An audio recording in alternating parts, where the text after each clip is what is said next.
ये कहानी है राजस्थान के एक छोटे से गांव भानपुर की। कहते हैं कि इस गांव की सरहद पर एक पुराना वीरान किला था जहां एक चुड़ैल का वास था। उसका नाम था मोहिनी। गांव के लोग कहते थे कि मोहिनी कोई आम चुड़ैल नहीं थी। वो उन लोगों के सामने आती थी जिनका दिल प्यार में टूटा हो, जो किसी को पाने के लिए तड़प रहे हों। वो वादा करती थी कि वो उन्हें उनका खोया हुआ प्यार वापस दिलाएगी, लेकिन उसकी एक शर्त होती थी।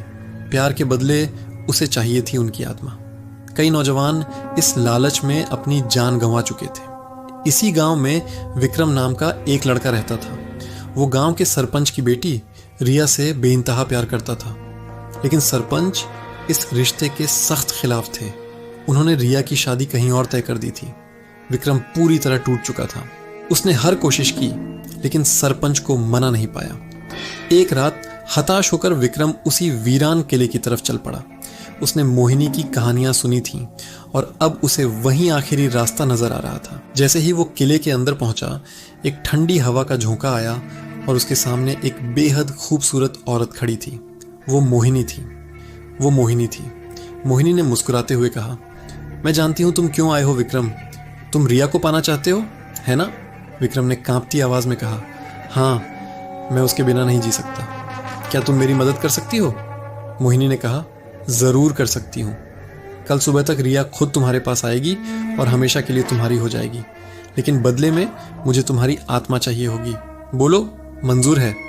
मोहिनी जोर से हंसी और गायब हो गई। अगली सुबह विक्रम के दरवाजे पर दस्तक हुई। उसने दरवाजा खोला तो सामने रिया खड़ी थी। रिया ने रोते हुए कहा, विक्रम, मैं अपने पिता के खिलाफ जा रही हूँ। मैं तुमसे शादी करना चाहती हूँ। चलो हम इस गांव से कहीं दूर चले जाते हैं। विक्रम की खुशी का ठिकाना नहीं रहा। वो सब कुछ भूलकर रिया के साथ गांव से निकल गया। उन्होंने पास के शहर में एक छोटा सा घर लिया और शादी कर ली।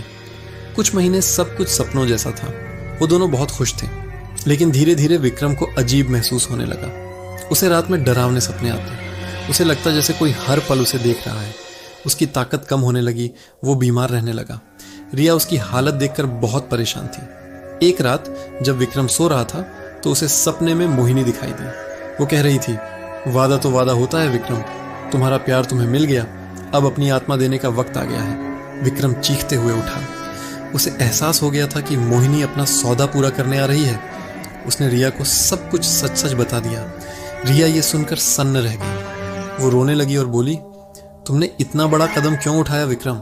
मैं तुम्हारी जान से ज्यादा कीमती नहीं हूं। रिया ने फैसला किया कि वो विक्रम को किसी भी कीमत पर बचाएगी। उसने गांव के बड़े बुजुर्गों से इस बारे में बात की। उन्होंने बताया कि मोहिनी को सिर्फ एक ही चीज रोक सकती है, सच्चा और निस्वार्थ प्यार।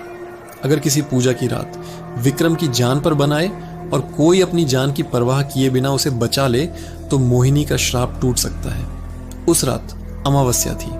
मोहिनी विक्रम को लेने आई। घर का दरवाजा अपने आप खुल गया और मोहिनी अंदर आ गई। उसका रूप बेहद भयानक। उसने विक्रम की तरफ हाथ बढ़ाया, लेकिन तभी रिया उसके सामने आकर खड़ी हो गई। रिया ने हाथ जोड़कर कहा, इसे छोड़ दो, इसकी आत्मा के बदले मेरी आत्मा ले लो। मोहिनी हंसी।